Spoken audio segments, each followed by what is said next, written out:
The close teacher to student relationship is the fact that we offer kind of small scale teaching in a lot of seminars. So I teach a course called Seminar in Comparative Politics.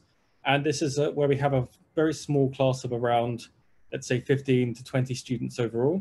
And we can have a lot of critical debates. And at the same time, we can actually also foster quite a close relationship between teachers and students, which is really nice. So a lot of our courses are not just lecture theatres or lecture halls full of 100, 200 students. A lot of our courses tend to be quite small because overall, we admit around 45 to 50 students every year for our GPA undergraduate program. It's about 45 overall that we admit every year. And so we actually have a very wide range of courses. You can see here on the PowerPoint slide, we have more than 80 courses in a number of areas. We've got comparative politics, China studies, political theory, international relations, public administration, and policy. And again, in terms of our overall teaching staff, we've got a number of famous teaching staff, like I just mentioned, Professor Chow Po Chung from Hong Kong, and also Professor Ma Ok. Ma Ok, of course, Professor Ma is very famous in Hong Kong for his research on Hong Kong politics, Hong Kong studies, and at the same time, Professor Ma also teaches a number of courses relating to kind of comparative politics and also about electoral studies. So we actually have quite a diverse department in terms of teaching. We have other colleagues from, of course, from Hong Kong, as I mentioned, like myself from Europe, colleagues from the US, and also colleagues from the mainland as well, from mainland China. So this makes for quite a nice, diverse teaching style because, we come from different parts of the world. So we will, of course, have different teaching styles. But what I think unites all of our different teaching styles is a sense of interactive teaching, trying to getting to know our students, getting to know their research areas, and also discussing a lot of topical debates and current affairs and issues. So in terms of our GPA curriculum, we've only got 4 main required courses. So one of the 4 main required courses is a course called Political Research Methodology. Another course is kind of about Introduction to Political Philosophy. And so even though we have a required course called Political Research Methodology, this is trying to give students more critical thinking skills, but also to give you important public policy skills, for example, about how to design a survey, how to analyze data. So we actually teach this in a very applied manner. So we do teach you an element of statistics and data analysis, but again, we're based in the GPA department. And so we're not teaching this from a mathematics perspective or even, let's say, an economics perspective. We're teaching this from an applied perspective. If you're, let's say, going to be a policymaker or you're going to go and work in the Hong Kong civil service, we want to give you important skills such as designing surveys and designing policy research, and also about how to kind of create a story from a piece of data overall. So you can see here we've got a very wide range of courses. When I was an undergraduate student back in the UK and also when I studied in Europe, I think we didn't have as many as 80 courses overall. I remember there was about, I think, 25 courses that I could choose from. So you can see here already just the sheer number of courses, the diversity of courses that one can take if you're to study in the GPA department. So courses that are elective just simply means that you can choose to take, they're not compulsory. And so elective courses include Professor Ma's course, Politics of Sports, Hong Kong Movies and Politics, which is taught by our colleague, Ivan Choi, Professor Choi. And then we have International Politics. And a new course that I'm actually teaching right now, this academic semester, is The Rise of Populism in Europe, which looks at European politics and countries like Germany, France, the UK, etc. And then Professor Chow's course, Reading Political Philosophy. So again, when I kind of go through this, I'm not going to read through every single PowerPoint slide because I don't want to cause death by PowerPoint, but I just want to really emphasize again why, even in the current landscape in 2021, why studying in GPA can be very, very fruitful and rewarding from both an intellectual and an academic perspective. So one is in terms of this independent and critical thinking. Another one is the sheer number of courses that we have, the diverse, comprehensive and flexible curriculum that we have, alongside the interactive tutorial discussion. So this is, of course, taken before the pandemic, this photo with a number of our students. But you can see here that this is a tutorial style class. So this would actually be a class of around 8 to 10 students. And so they would have the lecture taught earlier on in the week, which would be about, let's say, 40 to 50 students. And then you would have a tutorial that you're allocated into where you get to know the professor more, and you'd be able to have, you know, fruitful debate and discussion amongst 7 or 8 other students in terms of the class overall. In terms of the admissions, very briefly then, we offer 3 main admissions. One is, of course, GPAS. The second is non-GPAS, and then the third is social science, broad-based overall. So in terms of the GPAS admissions, we have the weighting of the 4 core subjects plus 2 electives. And then we actually have weights on English, which is 1.5, 1.50, Chinese 1.25, liberal studies 1.25, and then mathematics and other subjects is a weighting of 1.00. So if you would also like to kind of check out the GPA admissions page, we've got the QR code here. We can also share these slides out with you as well after the talk. And you can also check out our website as well, where you can see the admissions brochure. The admissions brochure, we've got a Chinese version, which is, I believe, about 30 to 40 pages overall, and gives you very comprehensive information that I don't have time to go into in about 50 minutes. And then we've also got an English version, which is specifically catered to local students, but also for our international students that we have in our department, let's say, who are non-Chinese speaking, non-Cantonese speaking as well. So you can check this out, check out the GPA admissions page, and also check out the GPA admissions brochure overall. So in terms of, I want to get on to the more important parts, because admissions is important, but I want to speak about some sharings from a couple of our students, both local students from Hong Kong and also some of our international students. And so here we have a sharing from one of our local Hong Kong students, Leung Ho Long. And Leung Ho Long says here, GPA professors didn't simply read out the PowerPoint slides. He shared with us interesting, attractive stories of colonial era Hong Kong instead. Tutorials provided opportunities for students for training, to formulate persuasive arguments, presenting them confidently, and then debating with group mates rationally. So you can see that Leung Ho Long is essentially saying that it's not just about PowerPoint slides, it's also about, you know, stories, it's about giving you critical thinking skills, and also a lot about debating and arguments as well. Now, this is one of my students actually who I'm supervising for her final year undergraduate dissertation project. And Anna Bula Fugelsang is originally from Denmark. So Anna is a student studying on our GPA department from Denmark. And Anna actually, before she came to study with us in the GPA department, was actually studying in Denmark and then in Taiwan as well. So she comes from a very, we could say, very cosmopolitan, very multicultural background overall. And you can see a few photo sharings here that Anna's very kindly provided for the talk today. And Anna stated that at GPA, I've been able to explore a variety of political science and other subjects, and it's enhanced my knowledge. And also at the same time, I've also understood that it is just about getting started, staying engaged, you know, asking all the questions you want and challenging all sorts of thoughts to get those interesting discussions started that make you grow as a person. So one of the reasons I wanted to show this PowerPoint slide, particularly from Anna, our international student from Denmark, and also my supervisee, is that Anna has also taken a number of my courses relating to European Union politics, governance of the EU, and also the rise of populism in Europe course.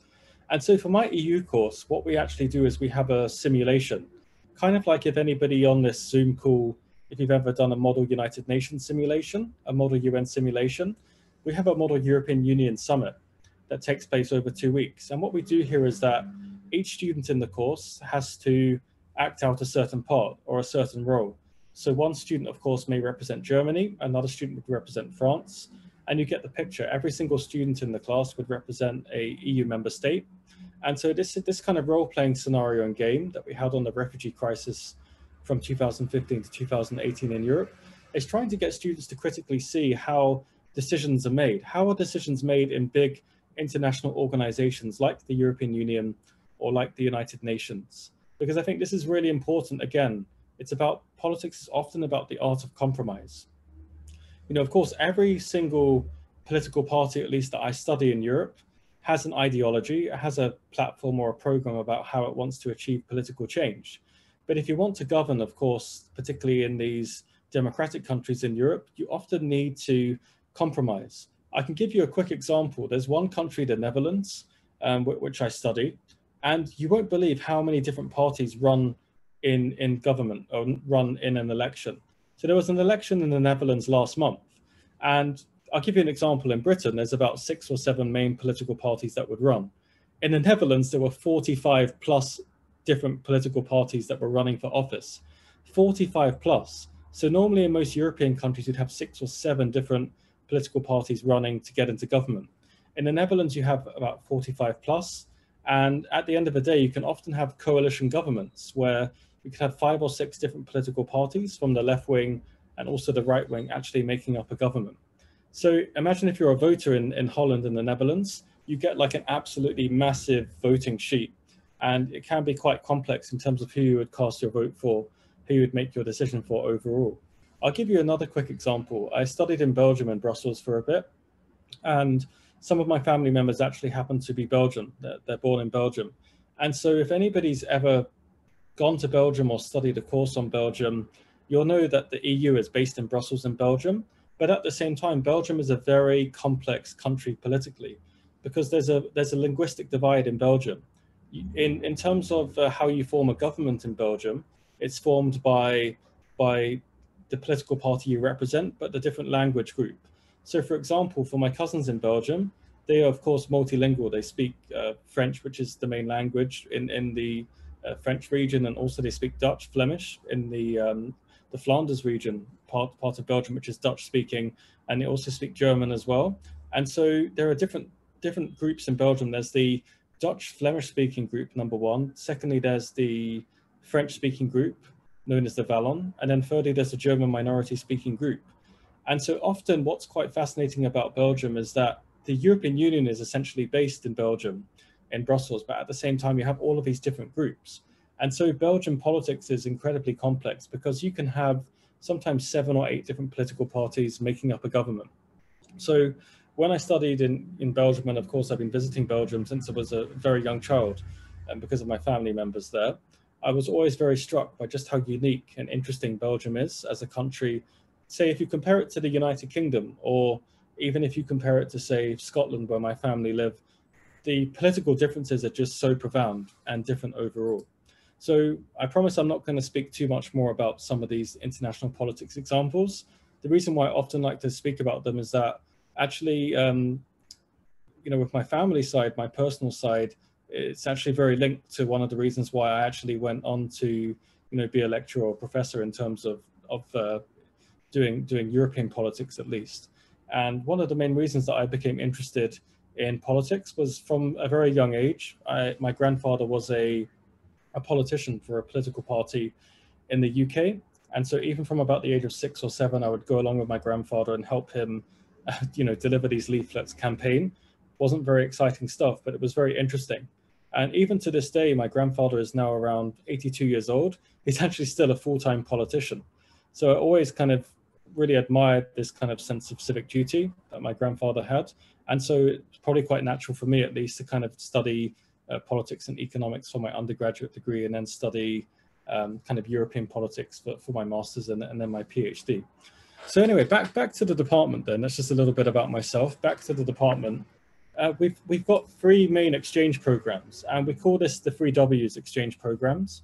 One is at Warwick University in the UK, one is at Westminster, and another is Waseda.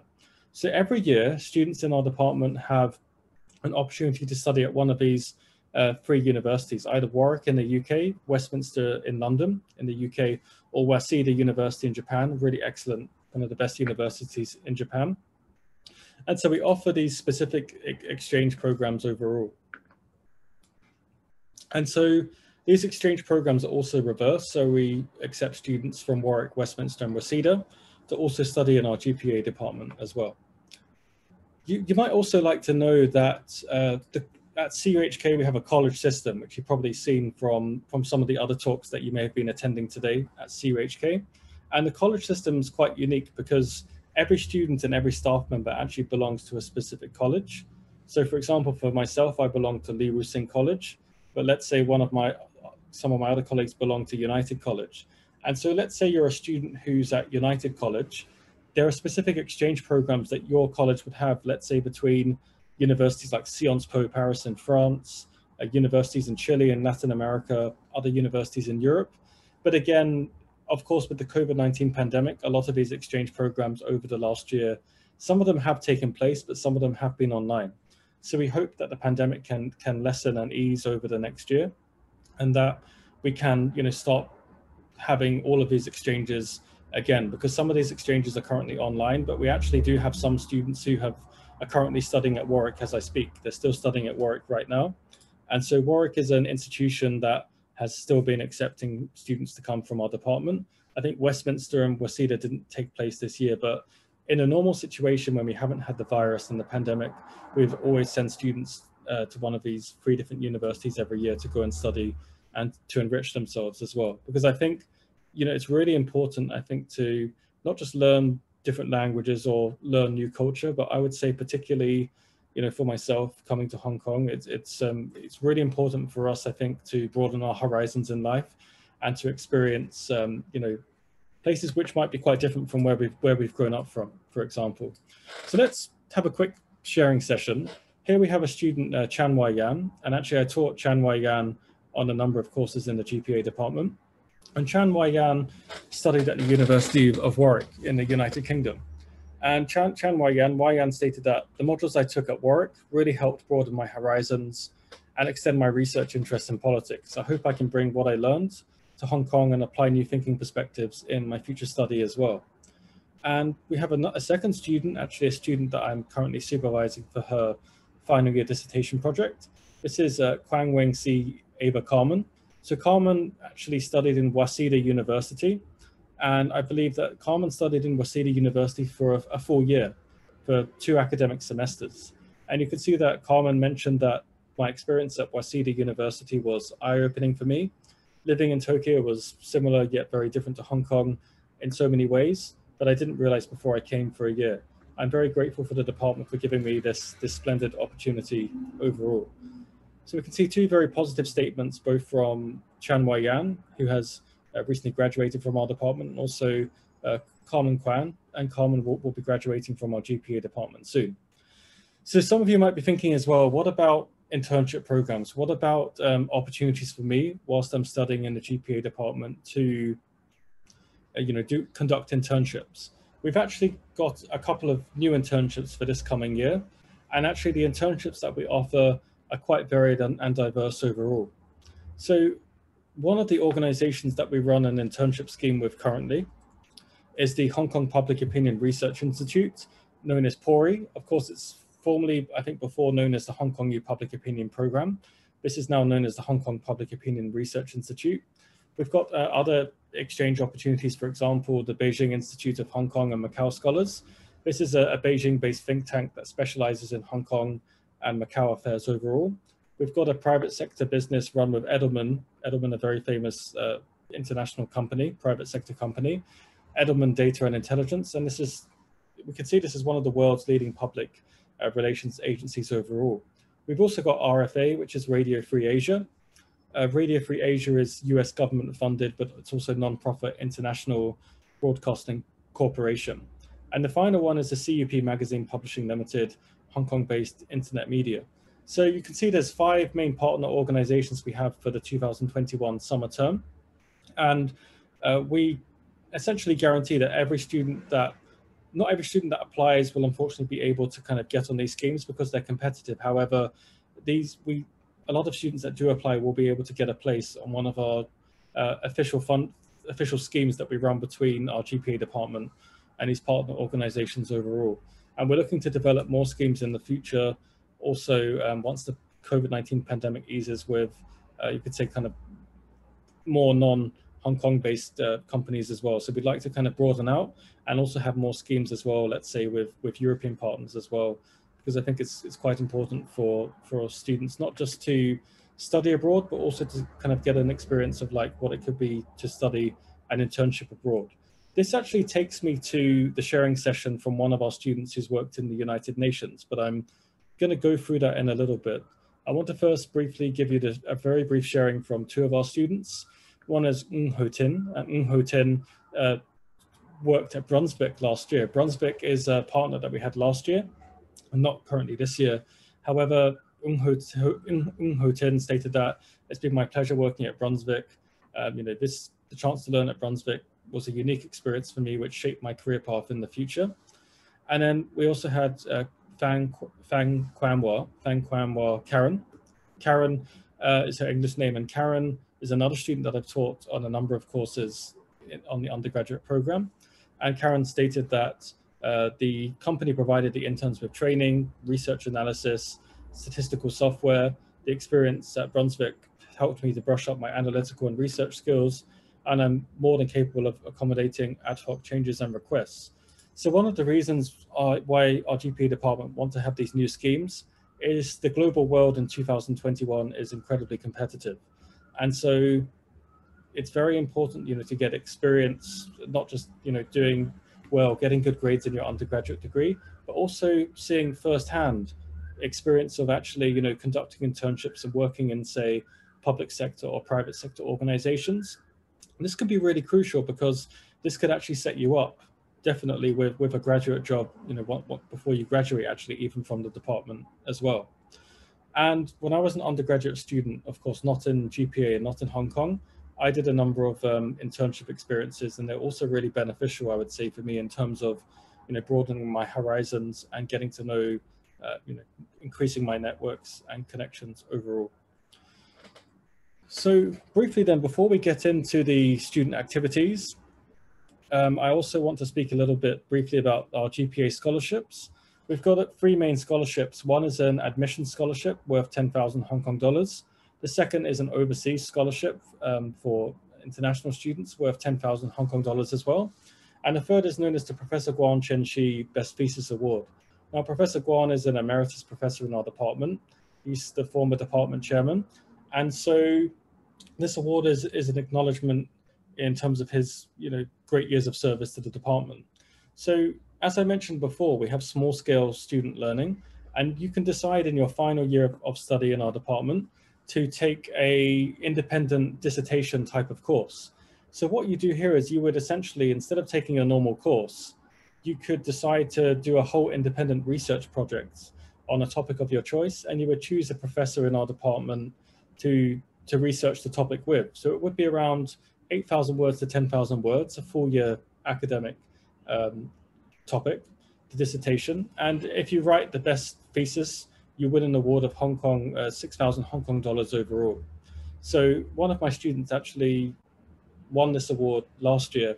And so this is an award that we have every year. Only one student will kind of win it. It's around 1 out of, so there'll be around 20 students that would, 15 students that would apply for this. So it's very competitive, but we do have a number of scholarships as well. There are also scholarships from both the university and the colleges. And of course, there's like the Hong Kong Jockey Club scholarships, the SHO College Exchange Scholarship for outstanding students, and also the AIG Hong Kong scholarships overall. Right, I'm going to get into, I think, the more exciting parts of this talk, and that's a little bit to show you in terms of the student activities. We have a GPA Society. We have the Staff Project, which is an organization that kind of is run between notable alumni from the GPA department will come in and be mentors, act as mentors to students in the department and give them advice in terms of career advice and also academic advice, and help out with the debating team. Here you can see the debating team here, and this is a picture from around 3 years ago now. You can see Professor Ma, you can just about make out Professor Ma in this photo, Professor Ma. And the debate team often has a competition every year between our GPA department at CUHK and the PPA department at Hong Kong U. So we managed, this is a year where the GPA department beat the PPA department at Hong Kong U in terms of the debate, which of course is very good news overall. Now, this is a competition that I took part every year in, and it's the GPA Football Cup or Soccer Cup. So Americans would call it soccer. I guess Brits or Europeans would call it football. And you can see here, this is a photo, and we actually have a staff versus student football match every year. It's known as the GPA Cup. And surprise, surprise, the students tend to beat us. They tend to defeat us, partly because they're a little bit younger. You can actually make out here Professor Ma in the front and then myself in the back, looking a little bit tired after the 90 minutes that we played. Last time we played the match, the competition, I think we lost 6-4, so it was quite close. We were actually winning the staff team. And then the students at the end, just had more energy and a bit more fitness than us, and they got through the line. Unfortunately, we haven't held this last year because of the virus situation, because of the pandemic. However, fingers crossed, touch wood, once the situation is back to a more normality, I think we'll be able to hold this hopefully later on this year. Again, it's dependent on all of these different factors, but this is just to show you again that we do try to have quite a close staff versus student relationship in the sense of we want to kind of offer mentoring, career advice, but also, you know, to have sports competitions is another great way for us as a quite a small department, because we have around 45 students every year, to have, you know, some fun and interactive ways for us to kind of have a very kind of positive atmosphere inside our department between staff and students. So I'm running a little bit out of time, so I'm going to speak briefly also about this staff project. And so this is from a student, Chan-Chuk Yin, who was the chair of the staff project in 2019 to 20. And you can see that Chan-Chuk Yin is again speaking about two main themes. One is the mentorship program, and the second is the internship program. So again, I'm not going to read Chan-Chuk Yin's quote out, but you can see here that this is an event that's held every year, and it allows new companies and organizations to also take part in the STAR project scheme overall. So there's a lot of opportunities in the department. Even though we've had the COVID-19 pandemic over the last year or so, there's a lot of these events have kind of gone online for the time being. However, we do hope to have these, you know, have these events come back once the virus situation is much better in Hong Kong. Now, I mentioned just now that we've also had a couple of students that have gone on to work in international organizations. One such student is Miss Lai Lok Ping, and Lok Ping was a student in our GPA department, undergraduate, and then went on to study a master's degree at the LSE, London School of Economics and Political Science. And Lok Ping actually worked in the United Nations as a researcher. And you can see here that she says the past 4 years studying in GPA has been a very most amazing, incredible experience I've had in my life. And then Lok Ping speaks a little bit more about the Model United Nations simulation game for the course, for the United Nations course. So in terms of career plannings that we do, we have career talks. You will each be allocated an academic advisor in our department, and we have frequent networking with alumni. In terms of external internship programs, we also run one with the Administrative Service Internship Program and also the Hong Kong Economic and Trade Office, which is based in London. And in terms of letting you know what kind of careers our students have gone on to work in, it's very varied and diverse. So in terms of our recent alumni of the department, they can be found in different sectors in Hong Kong and overseas, again, in government sectors, in the public sector, business, legal services, mass media, education, and higher education. What we mean by higher education is those students who are now working as teachers in secondary schools, or even those students that have gone on to study master's degrees, PhD degrees, and now are either working as, say, lecturers or professors outside of Hong Kong. So let's take a quick look at the employment figures. And that's why, if you remember, the start of this talk, I told you that if you study in the GPA department, you're not actually restricting your career opportunities. If anything, you can broaden it because you get a very diverse set of skills. And you can see here from our recent graduate employment figures from 2016, 17, 18, and 19, you can see that in terms of working in government, 2019 is about 22.6, let's round it up, 22.6%. Commerce and industry around 32.3%. Social and public organizations about 6%, 13% for education, and then further studies about 9.7%. So you get the picture overall that actually a large majority of our students firstly work in different areas, both in the public and private sector, but secondly, a number of our recent graduates have actually gone on to work in the private sector, in commerce and industry. So again, if I think back to when I was studying my undergraduate degree relating to politics and also to economics, a lot of my friends right now are, some of them, yes, are politicians, some of them are working in international organizations, but they're also working in, banks, hedge funds, NGOs, for example, like non-governmental organizations. So it's a very broad career path. So you can see here that these are also some of our recent students as well, have gone on to study at Oxford, LSE, and at the same time have gone into work into Hong Kong organizations in commerce and industry, such as the Hang Seng Bank, China Construction Bank, and also the Sun Hung CUHK properties overall. So let me finish the talk here. But actually, before I say that, I want to say some main things. In terms of, we offer a lot of diversity and flexibility, but also we focus on Band A. So we focus on the importance of Band A overall. So please check out our website for more information about admissions, and please check out our website. You can find out more about our staff. You can find out more about the courses. Again, you can see the rich tradition of bilingualism, of Cantonese and also English teaching as well. And please take your